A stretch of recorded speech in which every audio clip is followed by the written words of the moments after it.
Oui, bonsoir à vous tous. Voilà notre leçon numéro 96. La dernière fois, c'était une interview concernant euh, le père qu'on vient de perdre, le père Joseph Azé. Et c'était une émission assez réussie qui a suscité beaucoup de succès et d'intérêt. Et vu qu'elle a été uniquement en arabe, et comme j'ai déjà bien dit, on va cette fois exposer les jalons et les principales idées de l'enseignement de Père Azé en français et en arabe, en s'inspirant de cette interview, mais essentiellement aussi en citant et en traduisant des propos de Père Azé, que ce soit de ses livres ou bien de l'entretien qu'on a eu avec lui et déjà presque un an avant son décès, le 28 avril 2021. إذن في المرة السابقة كانت لنا ندوة عن الأب الراحل جوزيف أزي الذي فقدناه في 30 أيار 2022، أي منذ أسبوعين، وهو راهب ومفكر ولاهوتي وكاتب لبناني. ولد في الجي ب20 تشرين الأول 1937 وتوفي في 30 أيار 2022. كانت لنا مع الأب أزي وإسرى صدور كتابنا عنه، هو هذا الكتاب: ثوار من الجيش الأسود، رهبان لبنانيون مشوا عكس السير، سير وآراء مخالفة في المسيحية والإسلام والمرأة والأديان وغيرها، في نيسان 2021. وفيما يلي مختارات مما قاله لنا، وأيضا من بعض ما كتبه في مؤلفاته، ولا سيما في كتابه الذي يعتبره ذروة ما وضع، وهو تبرئة الله. Donc le père Azzi, il est né en 20 octobre 1937 et il est décédé, il vient de mourir le 30 mai 2022. C'est un moine, un penseur, un théologien et écrivain libanais. Il est né à Jiyé, d'amour Chouf. Il est mort à Byblos. Suite à l'apparition de notre livre sur lui, révolutionnaire de l'armée noire, moine libanais qui marchait à contre-courant, biographie et opinions dissidentes sur le christianisme, l'islam, les femmes, les religions et autres. C'était en avril 2021. Nous l'avons interviewé aussi là, dans ce cadre de ces leçons, le 28 avril 2021. Et là, ce que je vais faire, c'est un choix, une sélection de ce qu'il nous a dit dans cette interview, comme quelques-uns de ses propos dans ses livres, et spécialement son livre qu'il considère le plus important, L'acquittement de Dieu. Espérons qu'il sera traduit un jour. Moi, j'ai dans ce qui suit, j'ai traduit quelques propos de ce livre. السؤال الأول الذي طرحناه يومها في المقابلة مع الأب أزي: لما اخترت الانزواء والبعد عن الأضواء؟ وكان جوابه: ليس قصدي أن أتجنب الشهرة، ولكن عملي يقتضي مني أن لا أضيع الكثير من الوقت في المجتمع. قضيت وقتي أكتب وأقرأ وأغوص في المواضيع التي بحثتها، وهي مواضيع كانت تتطلب شيئا من الجرأة والانزواء عن المجتمع. لهذا السبب كانت هذه مسيرتي وسلوكي في حياتي. إذن هو لم يقصد أن ينزوي، إنما العمل تطلب منه ذلك، ونقول في العربية التفريغ يحتاج إلى تفرغ، تأليف الكتب يحتاج إلى تفرغ. Donc, la première question qu'on a posée autrefois à Père Azzi, pourquoi avez-vous choisi de s'isoler dans un couvent et d'être loin de la société? Et sa réponse était, mon intention n'est pas d'éviter la célébrité, mais mon travail m'oblige à ne pas perdre beaucoup de temps en société. J'ai passé mon temps à écrire, à lire et à plonger dans les sujets sur lesquels j'ai fait des recherches. Ce sont des sujets qui demandaient une certaine audace et un isolement de la société. C'est pourquoi c'était ma carrière et mon comportement dans ma vie.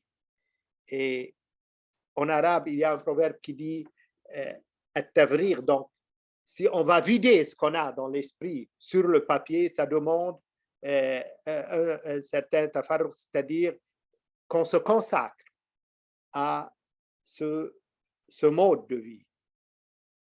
Et c'était le cas de Père Azzi.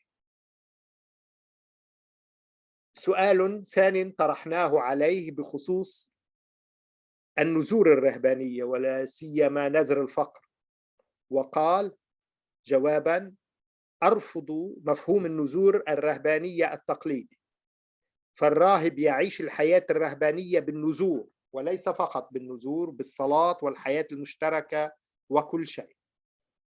Donc, une autre question, là, comme j'ai dit, c'est des choix de ces réponses, parce que c'était un long entretien. On lui a posé une question sur les vœux monastiques, et sa réponse était: je rejette le concept des vœux monastiques traditionnels. Le moine vit la vie monastique par les vœux, mais pas uniquement par les vœux, mais aussi par la prière, la vie commune et tout ce qu'il fait, la vie monastique. Bien sûr, là, ce qu'il a dit autrefois, que pour lui, la pauvreté monastique, c'est essentiellement aider les pauvres, plutôt que de vivre complètement sans argent et dans une pauvreté entière. Et il a dit que celui qui n'a pas d'argent ne peut pas aider les autres et ne peut pas notamment aider les pauvres. C'était son point de vue. سؤال ثالث طرحناه عليه يومها عن الحوار ومواضيع الحوار، لا سيما في اللقاءات المسيحية الإسلامية، وجوابه كان أهمية الحوار. كل شيء يمكن أن نتحاور حوله، ولكن لا يمكن أن نلتقي مع بعضنا بعضا على كل شيء. أما أهمية الحوار فتكمن في أن من الضروري أن تعرف الأشخاص الذين تعيش معهم، أن تعرفهم بعقيدتهم وبإيمانهم، وهذا ما طمحت إليه، وقد أفادتني هذه المعرفة كثيرا حتى أفهم المسيحية وأتعمق بها. لذلك أتعجب كيف يكون المسيحي مسيحيا وهو يجهل الإسلام. إذن هذه المعرفة هي معرفة مقارنة، نحن نعرف تقليدنا الروحي والديني خصوصا بمقارنته بتقاليد أخرى ومعرفة ميزاته سلبا أم إيجابا من خلال معرفة الآخر. Donc, on lui a posé une question sur le dialogue interreligieux et l'importance de ce dialogue. Et sa réponse était: on peut dialoguer sur tout, mais on ne peut pas se rencontrer sur tout. Quelle est l'importance d'un dialogue? C'est de connaître l'autre et de connaître l'autre différent. Et par cette connaissance comparative, on se connaît notre propre tradition. Il disait: il faut connaître les gens avec qui on vit, les connaître par leur doctrine, par leur foi. C'est ce à quoi j'aspirais. Cette connaissance m'a beaucoup aidé à comprendre et à approfondir le christianisme. Par conséquent, je me demande comment un chrétien peut-il être chrétien alors qu'il ignore l'islam. Donc, c'est une connaissance comparative pour lui. On connaît notre propre tradition à partir du fait de connaître la tradition de l'autre, celui avec qui on vit, surtout dans une même société, dans un même pays. Si on ne le connaît pas, on ne connaît pas assez et on ne connaît pas bien notre propre tradition. Voilà, et ça, c'est essentiellement très humain parce que toutes nos connaissances, même au niveau de la langue, si on apprend une nouvelle langue, on l'apprend en la comparant à la nôtre. Et on approfondit notre propre tradition en connaissant la tradition de l'autre. Comme ça, on peut voir en quelque sorte en effet miroir la nôtre vis-à-vis de l'image de la tradition de l'autre.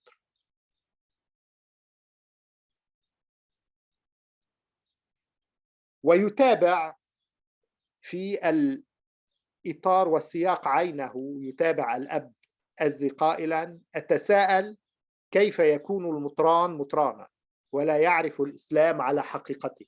أهمية أن نعرف الآخر، وهذا الجهل للآخر غير مسموح، وهو يعني جهلا بدرجة أولى لتقليدنا قبل أن يكون جهلا لعقيدة الآخر. وكيف يعرف المطران حقيقته ورسالته إذا لم يكن يعرف الإسلام. أنا في تعمق بمسيحيتي وفي معرفة مسيحيتي أفادني الإسلام كثيرا، وأتساءل كيف يكون المسيحي مسيحيا حقيقيا وهو يجهل الإسلام. إذن كما قلنا هي أساسا معرفة مقارنة، غير مسموح للمسؤول الديني للمطران وغيره هذا الجهل المستمر والذي دام قرونا طويلة. يعيش المسلمون مع المسيحيين والمسيحيون مع المسلمين ولا يعرف أيهما الآخر، ولا يعرف شيئا عن عقيدته وعن ما يفعله وما يعيشه الآخر وما يؤمن به. إذن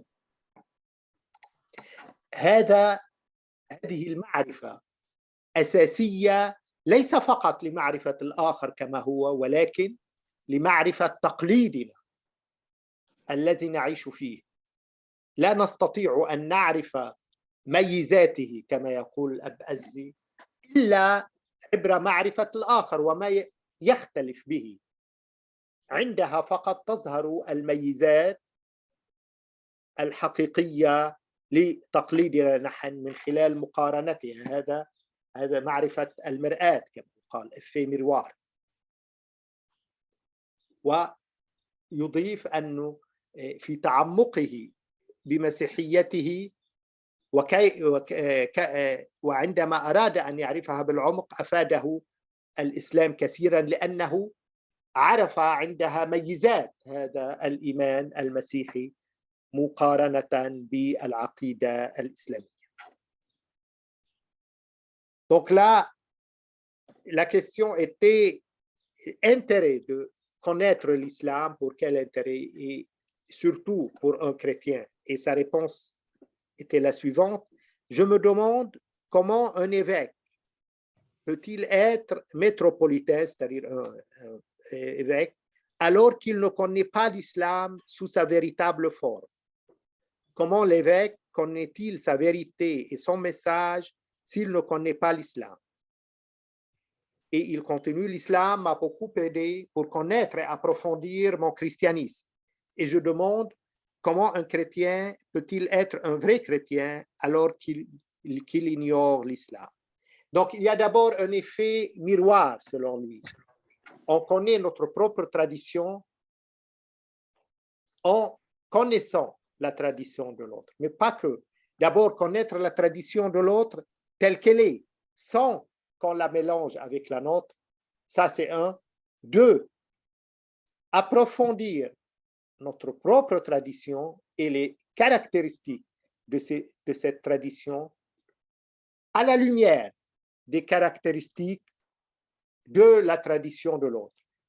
Et surtout, qu'on ne peut pas continuer à vivre comme ça a été le cas pendant des siècles et des siècles, des voisins l'un à côté de l'autre, sans qu'on ne sache même quelque chose de rudimentaire et d'élémentaire de la foi de l'autre et de la tradition de l'autre.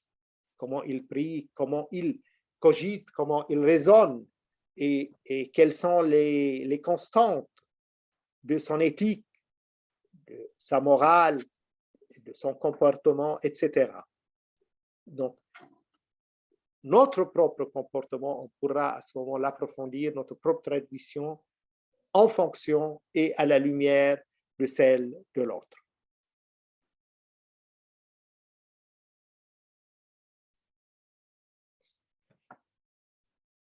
ويخلص الأبأزي في واحد من كتبه عنوانه بين المسيحية والإسلام يقول: وهدفنا من خلال بحثنا تقديم الحقيقة مهما كانت صعبة، وإظهار حقيقة إيمان كل من المسيحيين والمسلمين، وبالتالي إظهار الهوية الحقيقية لكل مؤمن، لأن ما يقتلنا هو جهلنا لحقيقة بعضنا بعضا.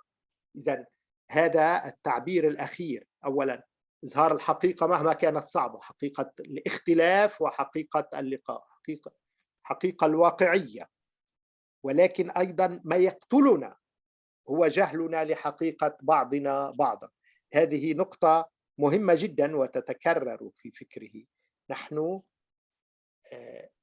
ضحية دائمة ومستمرة لجهلنا الآخر، وهذا الجهل المتبادل هو الذي يجعلنا في خلاف متبادل، في خلاف مستمر وفي صراع متواصل.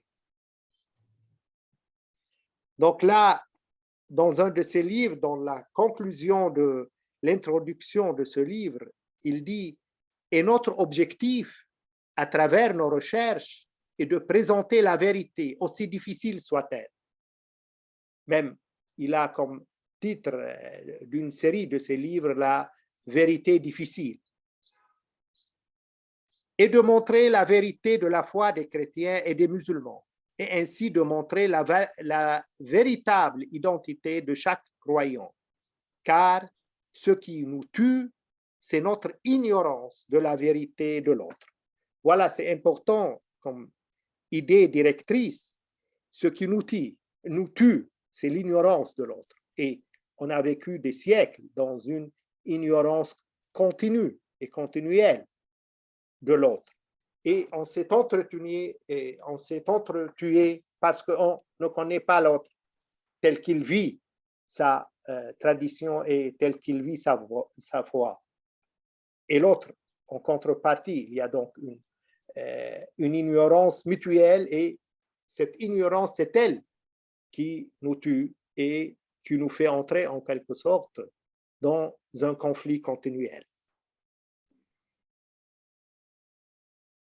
هنا نصل إلى نقطة أساسية في فكر الأبأزي، وهي تبرئة الله من الأديان، وهذا كان تتويجا لمساره الفكري وكتابه الأخير. يقول في نية الصريحة: تبرئة الله من الأديان، إذ ليس هو الذي أوحى بها، وليس هو من أنزل شرائع من السماء، أو كتب كتبا سميناها مقدسة، أو ثبت عقائد وحقائق، وجمد العلوم والمعارف. الله بريء بريء بريء من هذه كلها، والإنسان هو المسؤول عن هذه الأديان والطوائف والمذاهب والشيع والحقائق الجامدة، وليس الله هو المسؤول عن أي شيء منها.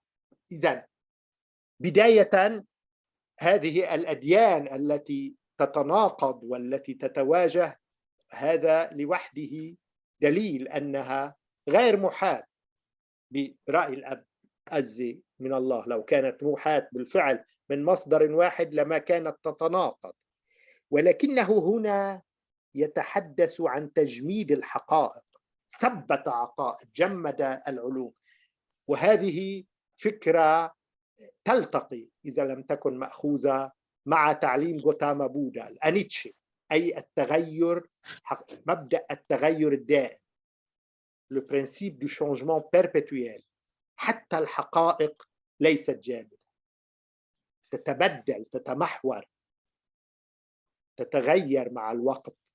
وهنا هذا التغير الدائم جزء من طبيعة دهارما، يقول غوتاما بودا، من طبيعة القانون الكوني. كل شيء هو عرضة ويخضع إلى هذا التغير. هذه الفكرة مثلا نجدها عند جبران، يقول أنت أمس يا رب وأنا غدك، أنا جذور لك في الأرض وأنت أزهار لي في السماء، وكلانا ننمو يعني معا بوجه الشمس. ليست هذه الفكرة فكرة الأب أزي، يعني هو لا يطابق هذا، ولكنها ليست ببعيدة أيضا عما يقول. تجميد الحقائق، أي حتى الحقيقة هي حقيقة نامية، حقيقة متطورة. وهنا يقول أن هذه الأديان التي ثبتت العقائد والحقائق وجمدت العلوم الله بريء منها. إذن من طبيعة وسنة الحقيقة أن تنمو وتتطور ولا تبقى جامدة، وهذه طبيعة كل الأمور في الحياة وليست فقط طبيعة الحقيقة. إذن هي لا شك أنها فكرة تقترب من تعليم الأنيتشي الذي نجده واضحا عند غوتاما بودا.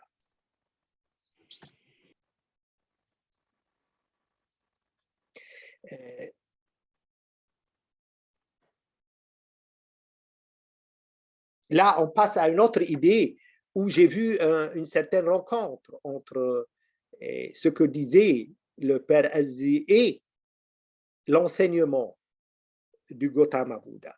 D'abord, je le cite, le père Azzi dit « Mon intention expresse est l'acquittement de Dieu des religions. » Il est innocent, il n'a inventé, il n'a créé aucune de ces religions. Déjà, ces religions qui se contredisent, comment peut-elle être de la même source, comment peut-elle être de la même origine? Du moment qu'elles se contredisent, c'est qu'elles ne sont pas d'une même provenance. Ils ne proviennent que de l'homme et de ces hommes qui diffèrent dans leur manière de voir la divinité. Mon intention expresse est l'acquittement de Dieu des religions, car ce n'est pas lui qui les a révélées. Ce n'est pas lui qui a fait descendre des lois du ciel. La descente, c'est essentiellement le principe de la révélation dans le Coran, et qui a écrit des livres que nous appelons des livres saints, ou qui a confirmé les croyances et les vérités et figé la science et les connaissances. Là, je vois une approche qu'il est très proche de la loi d'Aniche enseignée par le Seigneur Bouddha. Selon Bouddha, même la vérité, elle est sujette au changement, au progrès, à l'évolution. Il n'y a rien qui est figé et qui est vraiment stable, immobile. Même la vérité, c'est une vérité qui est évolutive, qui évolue avec le temps. Et là, le père Azzi, il reproche ces religions d'avoir immobilisé, en quelque sorte, les vérités, alors que par nature, la vérité, même la vérité absolue, elle est évolutive, elle n'est jamais figée sur un point. Donc, immobiliser même les croyances, figer la science et les connaissances.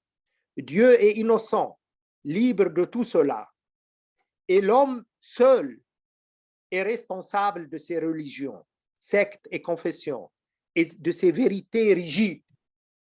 Dieu n'est responsable d'aucune d'elles.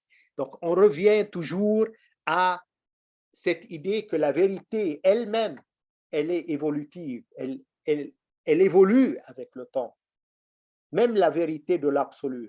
Et cette idée, en quelque sorte, que les vérités changent, évoluent avec le temps, ça c'est essentiellement encore comparatif, ou disons, inspiré par cette loi du changement perpétuel qu'on trouve très claire et essentielle même. C'est une règle de base dans l'enseignement du Seigneur Bouddha.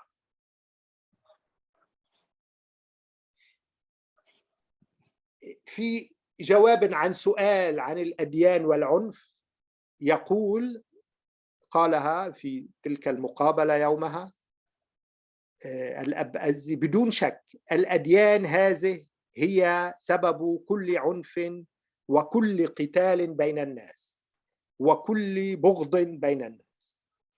الأديان وكل فئة تحتج بديانة معينة أتتها ولم تأتي لغيرها، فكيف يكون الله إلها للجميع وهو من أعطاك شيئا وأعطاني شيئا آخر نتقاتل به مع بعض.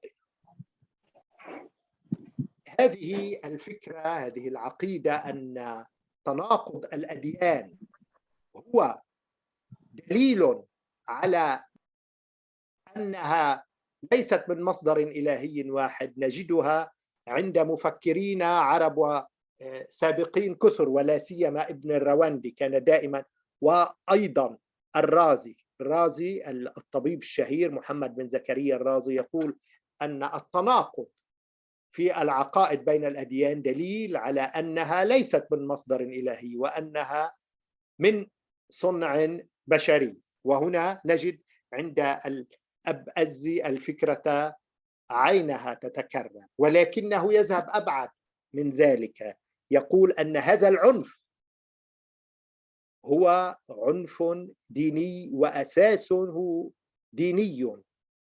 كل قتال بين الناس، كل يزعم أن الحقيقة التي يبشر أو يقول بها هي حصرا الحقيقة الوحيدة والإلهية الآتية من مصدر إلهي، وكل يقتل ويقاتل الآخر على هذه الحقيقة. أيمكن لله أن يكون وراء كل هذا التناقض والاختلاف في الحقائق وأن يعطي شيئا لهذا وشيئا آخر مناقض له لذاك؟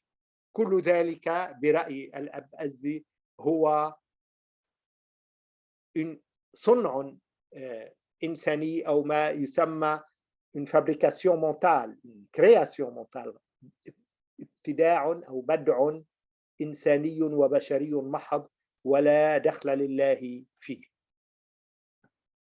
Donc là, en réponse à une question sur la violence qu'on trouve, et que ce soit actuellement la violence religieuse ou bien dans l'histoire de l'homme, il dit, sans aucun doute, ces religions sont la cause de toutes les violences et de tous les combats entre les peuples et de toutes les haines entre les peuples. Religion, et chaque groupe invoque une religion particulière qui lui est venue et n'est pas venue à un autre. Comment Dieu peut-il être un Dieu pour tous alors qu'il est celui qui a donné quelque chose et m'a donné une autre chose? Ou bien il a donné à X quelque chose et à Y une autre chose qui lui est complètement le contraire.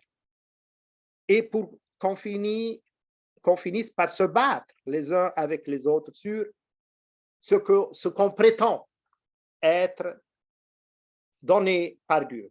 D'abord, cette idée que les contradictions entre les religions est une preuve qu'elles soient d'une origine à 100% et complètement une origine humaine et non pas une origine divine, c'est une idée qu'on la trouve déjà dans la pensée arabe ancienne, surtout avec le grand et fameux médecin et penseur arabe Razès, qui est connu en Occident, surtout en tant que médecin, mais il est un grand penseur aussi, et Ibn al-Rawandi. Ce sont des libres penseurs dans l'histoire de la pensée islamique et la pensée arabe. Et ils ont insisté sur ce que ces contradictions entre les religions sont en elles-mêmes une preuve et une preuve assez consistante et convaincante que toutes ces religions ne sont pas du tout d'origine divine, elles sont strictement et essentiellement, exclusivement d'origine humaine, c'est des créations mentales. S'il y a des contradictions entre elles dans leur dogme et dans le rite, etc., c'est qu'elles ne sont pas de la même source. Mais là, en plus que ça, ces contradictions qu'on trouve sont aussi l'origine des conflits continuels dans les religions et dans l'histoire de l'humanité. Toujours, on se bat pour la doctrine de l'un ou la doctrine de l'autre et pour ces différences entre les doctrines et ce qui rend ces religions une source continuelle de violence et de conflits. Depuis leur parution et jusqu'à aujourd'hui même, des conflits continuels parce que déjà chacun prétend une certaine origine divine de ce qu'il a et de la vérité qu'il prêche et qu'il préconise, alors que tout est d'origine humaine, d'après le Père Azzi.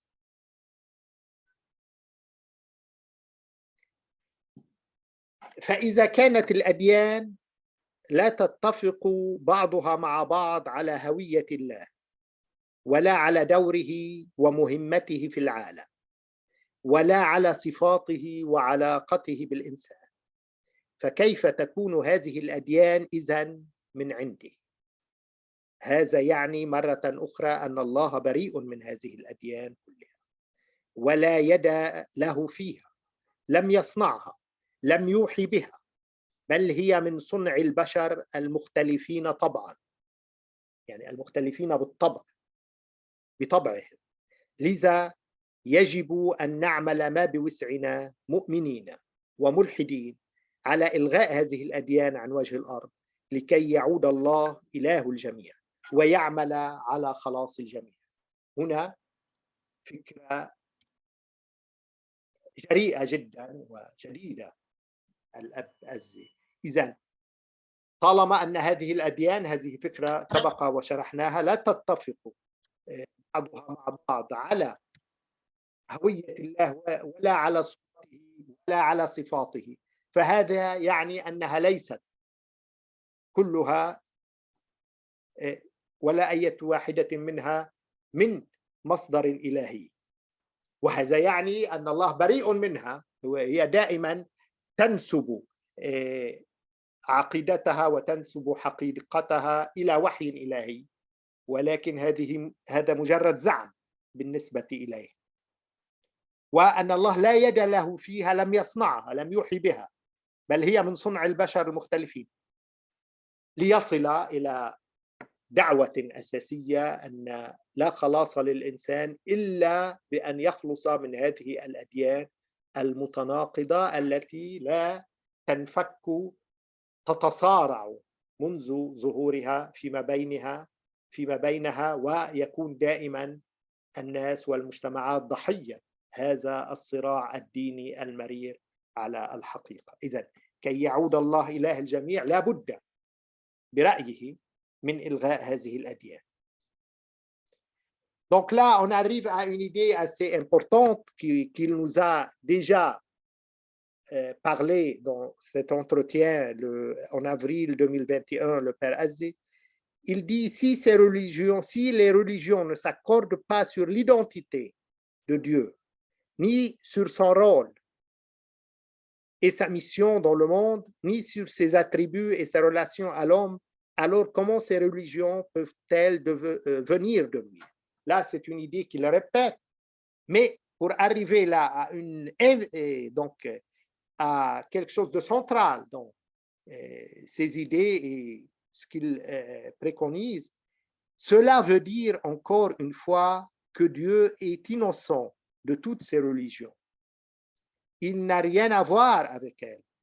Il ne les a pas créées. Il ne les a pas révélées. C'est plutôt l'œuvre des êtres humains qui sont différents par nature. Du moment que ces êtres humains sont différents par nature et que ces religions sont leur propre création, ces religions vont naturellement et d'office être différentes parce qu'elles viennent de sources et d'origines différentes. Alors, nous devons faire tout ce que nous pouvons. Croyants et athées, ça c'est un peu original dans ce qu'il préconise. Et c'est une invitation à ce que croyants et athées même travaillent pour abolir ces religions de la face de la terre afin que Dieu revienne le Dieu de tout le monde. Parce que ce sont ces religions qui ont en quelque sorte se sont querellées pour avoir pour l'exclusivité de Dieu, et ce sont ces querelles qui se sont là où on a vu des victimes et l'homme qui a été toujours une victime de ces religions. Donc, on n'a qu'à travailler à abolir ces religions pour revenir à l'unité de Dieu et pour avoir en quelque sorte une certaine unité entre tous ces hommes, une unité pas dans le dogme, mais dans les objectifs. Donc voilà, c'est une idée centrale de son enseignement et de son idée, disons, ou de sa doctrine principale que athées et croyants doivent travailler. Il est temps qu'on finisse avec ces religions qui ont toujours divisé l'humanité et qui ont toujours divisé les gens, qui ont toujours divisé les hommes en patrie, en religion, en appartenance différentes. Et avec toutes ces divisions, toutes les querelles et toutes les litiges, et donc les différends avec T ont vu le jour. Et on est toujours victime continuelle de ces batailles et ces conflits entre doctrine et religion, tout en prétendant qu'ils sont d'origine divine, alors qu'elles ne sont que d'une origine pure, humaine, relative. Et cette différence de la nature humaine, c'est elle qui crée ces différences entre les doctrines et les dogmes.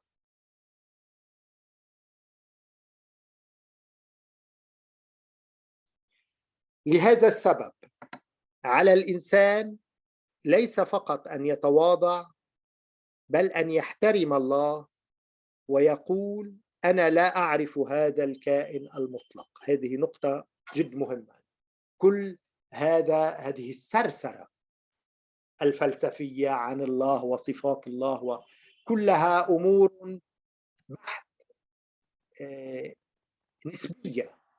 من ذا الذي يعرف الله على حقيقته؟ علينا أن نقر ليس فقط بجهلنا ولكن بعدم مقدرتنا. هذا العقل، الآلة المحدودة، عدم مقدرته على أن يعي ويدرك الله على حقيقته. يمكن أن يدرك جانبا من هذه الحقيقة الإلهية، ولكن لا يمكن أن يدرك الحقيقة الإلهية بمجموعها وبكاملها وبتمامها. لهذا السبب على الإنسان ليس فقط أن يتواضع بل أن يحترم الله ويقول أنا لا أعرف هذا الكائن المطلق. أن يحترم الله ويقول لا أعرف هذا الكائن، لا أعرفه. كيف هذا الكلام؟ كيف يمكن للإنسان أن يعرف الله على حقيقته. المسيحيون ولا سيما اللاهوتيون يزعمون أنهم يعرفون الله معرفة تامة. ما هذا الكلام؟ من يعرف الله؟ لا أحد. إذن هذه نقطة أساسية، بالطبع ليست ميزة عند الأب أدي، ولكن من خلال استنتاجاته يمكن أن نصل إلى فكرة أن هذا العجز البشري عن معرفة الله كما هو يجب أن يودي بنا ليس فقط إلى تواضع ولكن إلى اتفاق كفانا تكفيرا. هذا ما يتابعه قائلا: كفانا تكفيرا لبعضنا بسبب معرفتنا أو عدم معرفتنا لله. الإنسان وكل إنسان يعرف جانبا من الله، وأنا أعرف الله كونه مطلق، كائن مطلق يحب البشر ويحب الكون كله وخلقه. وأكثر من ذلك ماذا أعرف عن الله؟ بل أكثر من ذلك، لا يجب أن نلاحق الله ونمضي بعيدا ونقول إننا نعرف الله، فالله لا يدرك. هنا أيضا أجد نوعا من التقاء بين فكر الأب أزي وغوتاما بوذا الذي كان يرفض دائما الخوض في الإلهيات وفي الماورائيات، لأن الفكر يقول أنه يفضل أن يقال عنه أنه عاجز عن الإجابة عن الأسئلة الماورائية من أن يخوض في ثرثرة تلهي المرء وتلهي الباحثين عن الغاية الأساسية وهي التحقق والنيرفانا. أجد التقاء في هذه الفكرة. هنا أيضا الأب أزي يدعو إلى الكف عن هذه السرسرة وهذه المماحكات الفكرية. من هو ذاك الذي يعرف الله على حقيقته كي يعطينا ويعلن لنا هذه الحقيقة النهائية؟ نحن بعقولنا البشرية المحدودة لا نعرف سوى جانب، وجانب بسيط من الله. قد نعرف أن الله مطلق وأنه خالق أو بعض الصفات، ولكن يستحيل علينا أن نعرف عنه كل شيء وأن نعرفه تمام المعرفة. فلنكف إذن عن هذا الصراع في صفات الله وهذا الصراع في ما ننسب إلى الله من أفعال وأعمال ومن رسالات،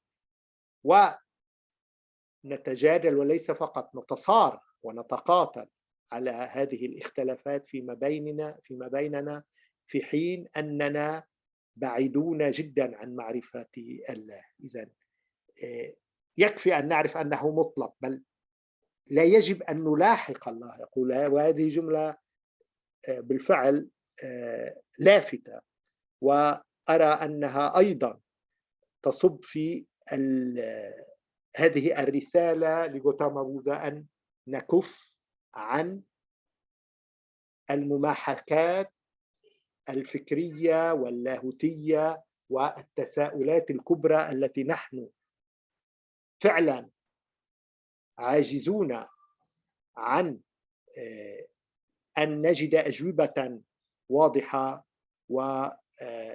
ومفحمة ونهائية لها، وهي تلهينا في الحقيقة عن أن نعيش بوئام وعن أن نتجنب هذه الخلافات وهذه الصراعات المستمرة، في حين أننا غير قادرين على أن نفهم وأن نعطي أجوبة نهائية، فكل يعطي جوابا طبقا لمقدرته الفكرية أو لمعرفته العرفانية، ولكنها تبقى كلها إجابات نسبية ولا يمكن أن تحيط كل الإحاطة إحاطة كاملة بالله وجودا وطبيعة وهدفا وحقيقة. Donc là,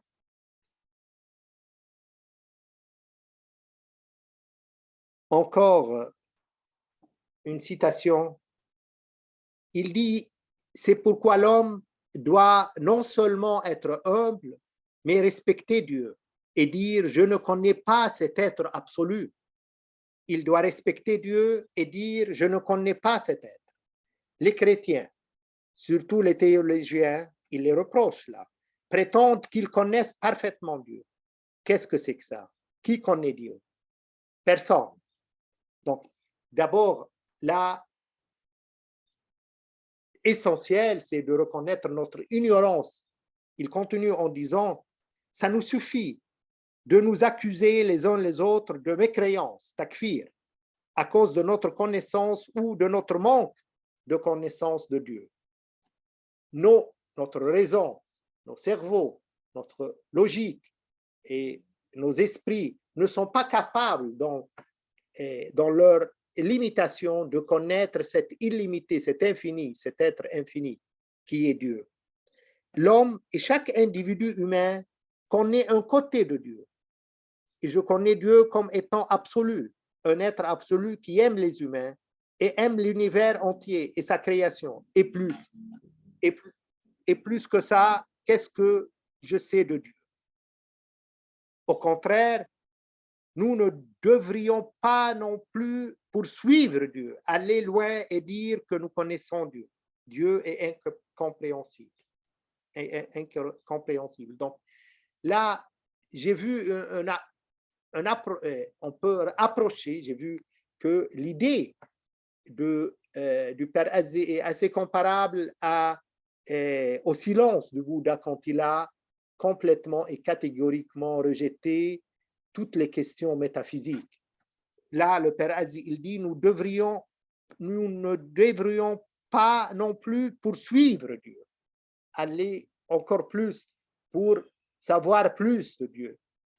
Ça nous suffit de savoir que c'est un être absolu et pas plus, c'est-à-dire pas plus parce qu'on n'est pas apte, on n'est pas, en quelque sorte, on n'a pas cette possibilité, cette compétence, aptitude à connaître plus que ça. Et là, c'est très comparable, disons, et semblable à cette invitation de Bouddha de cesser de poser des questions métaphysiques parce que ça nous fait gaspiller un temps précieux qu'on peut utiliser pour notre propre évolution et pour notre propre pratique. Et c'est essentiellement ce qu'on voit chez le Père Azé.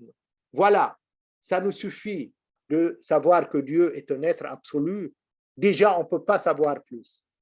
Et alors, cessons donc de ces conflits entre nous, cessons donc de s'entretuer à cause de nos différences et de nos différends concernant les attributs de Dieu, concernant la nature de Dieu, etc.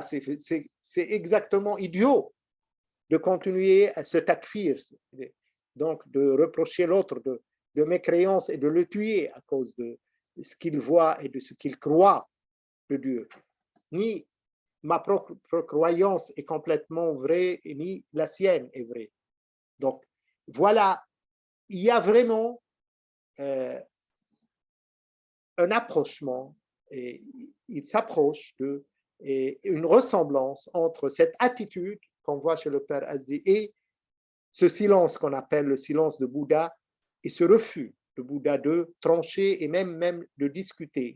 Il a dit, et on a vu autrefois, il préfère qu'on dise de lui qu'il est ignorant au niveau métaphysique que de réactiver ces discussions sur des questions métaphysiques à l'intérieur de la Sangha, c'est-à-dire à l'intérieur de la communauté, parce qu'elle n'aboutit à rien, elle n'aboutit qu'à des différences et qu'à des polémiques métaphysiques et en quelque sorte, ça empêche un vrai chercheur de pousser dans la vraie et d'aller plus loin dans la voie essentielles de l'évolution et de perdre son temps sur des questions auxquelles il ne pourra jamais trouver des réponses définitives et des réponses qui tranchantes.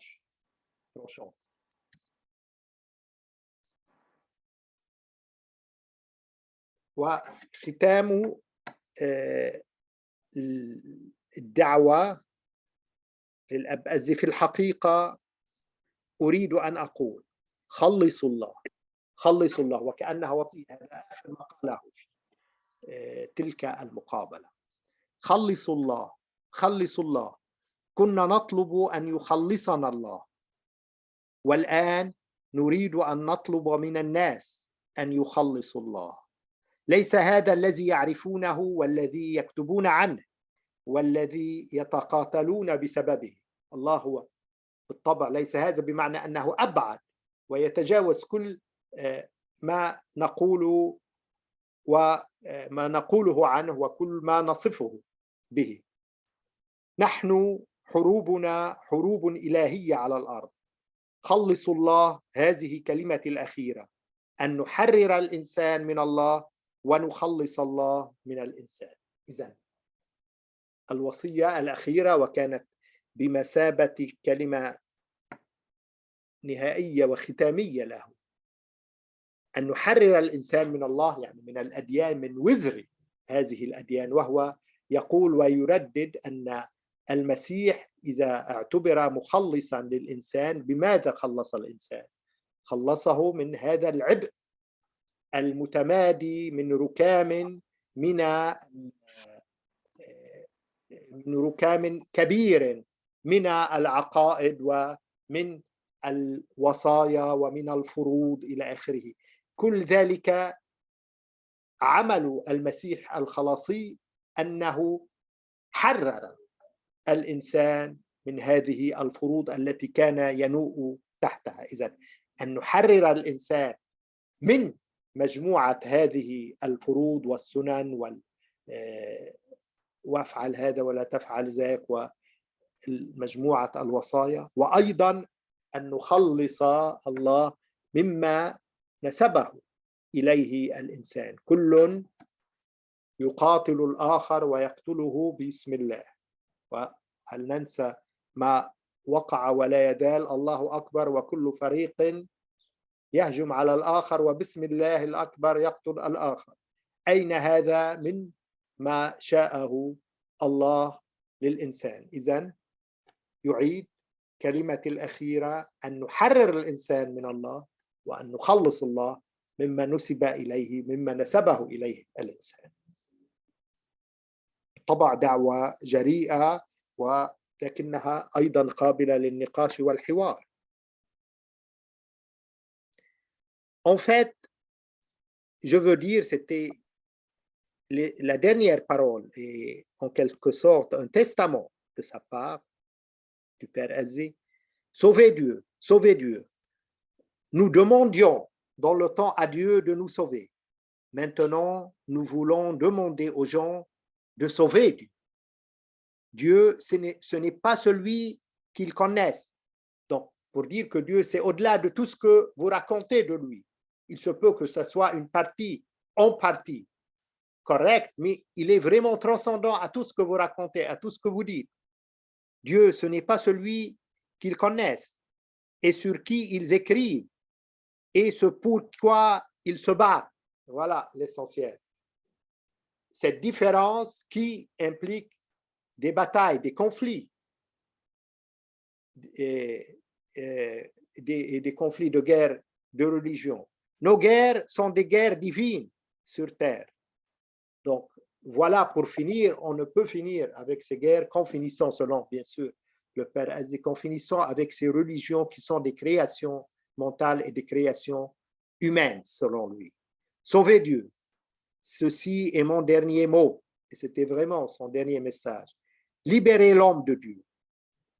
Libérez l'homme de Dieu. Et là, il dit, si le Christ est sauveur, en quoi est-il sauveur? C'est qu'il a sauvé l'homme de tout ce résidu, de toutes ces lois, de toutes ces charia, c'est-à-dire jurisprudence, fais ça, ne pas faire ça, qu'on trouve dans ce qu'on appelle les livres saints et qu'on attribue à Dieu et qui sont contradictoires d'un livre à un autre.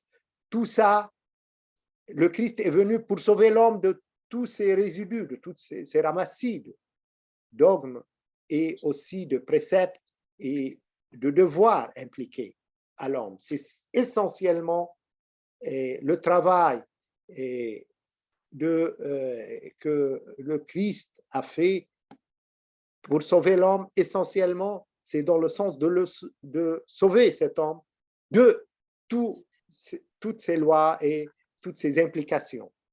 Donc, libérer l'homme et sauver Dieu de l'homme.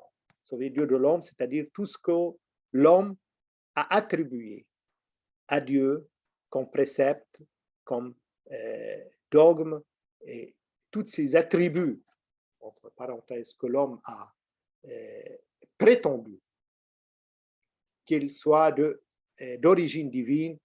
Il est temps qu'on finisse avec ça pour pouvoir finir avec ces guerres de religion et ces guerres qu'on est en train de faire pour une doctrine et pour l'autre. Toute cette violence, on ne peut finir avec elle qu'en finissant avec ces religions qui sont des créations humaines et des créations mentales et qu'on n'arrête pas à attribuer à Dieu. Voilà l'essentiel. Et c'était un choix, une sélection de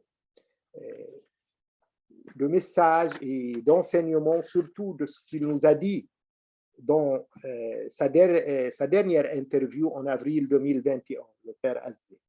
Reste un aperçu vite fait de ce qu'on a vu dans la dernière interview entre deux personnalités, une chrétienne et une autre musulmane. Donc, c'était le Père Kmeid, qui est un moine du même ordre religieux que le Père Azzi, et Sayyid Walid Ba'aj, qui est une autorité chiite. Donc, qu'est-ce qu'il là, et qu'est-ce qu'on peut, en deux mots, dire que d'abord, c'était un témoignage du Père Kmeid, comment il a connu le Père Azzi, comment il se comportait avec tout le monde de la même manière et d'une manière égale. Et ce qui était touchant aussi, c'était le témoignage du Sayyid Walid al-Ba'aj qui a dit, d'abord en lisant Père Azzi, j'ai cru que c'est quelqu'un de très fanatique, assez, disons, qui pensait dans un même sens et assez, qui a beaucoup de haine pour l'islam, vu qu'il a écrit des livres d'apologie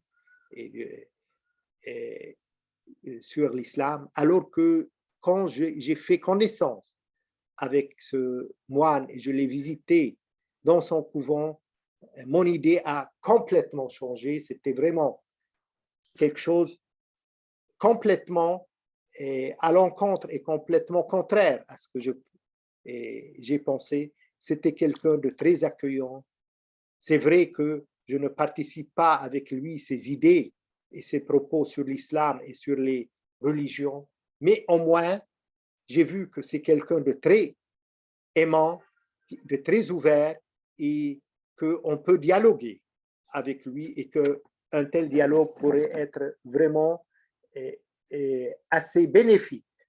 Et les deux personnes se sont mis d'accord que ce patrimoine qu'a légué et qu'a laissé le Père Azzi est assez important pour être conservé et pour être une lumière, en quelque sorte, même qu'on y croit ou non, qu'on soit d'accord avec lui ou non, mais déjà, c'est important de le connaître, de le lire. Ça pourrait ouvrir des chemins et des voies de la connaissance et de la recherche assez importantes. Voilà en 2 mots déjà un choix des idées, comme on a dit, et l'essentiel de l'enseignement à travers une sélection de citations et à travers des explications de ce qu'il a dit, et le témoignage que nous a donné ces 2 personnes la fois dernière. إذا كي أختم في لم أطل في عرض ما تناوله المنتديان الأب كمايد والسيد وليد البعاج لأن تسنى للذين يتقنون العربية سماعهما في المرة السابقة لنحو ساعة ونصف، ولكن أختصر بالقول أنه مثلا ما قاله السيد وليد البعاج أنه عندما قرأ الأب أزي ظن أنه إنسان حاقد وأنه إنسان جدلي، ولكن عندما تعرف عليه وذاره في ديره في لبنان انقلبت فكرته عنه رأسا على عقب، فوجد فيه راهبا محبا محاورا قريبا من القلب. هو خالفه في آراء وفي طروحات عديدة، ولكنه وجده إنسانا منفتحا ومفكرا صاحب نهج ومنهجية تستحق أن تدرس وأن تناقش أقله. ونكتفي بذلك بعد أن عرضنا مختارات تبين مناحي أساسية من فكر وتعليم الأب أزي الذي غادرنا منذ أيام قليلة. ولهذا هذا العرض الذي قمت به اليوم أساساً لي، خاصة من لا يتقن العربية، لأن المقابلة التي لقيت الكثير من الاهتمام في الأسبوع الماضي لم يتسنى لمن يعرف الفرنسية أن يفهم شيئاً منها، فاخترت نماذج وأقوالاً له وعرضتها بالعربية والفرنسية. Voilà, je crois que c'est bon en tant qu'exposé concis. Et le docteur Jacques Vigne, est-ce que vous êtes là?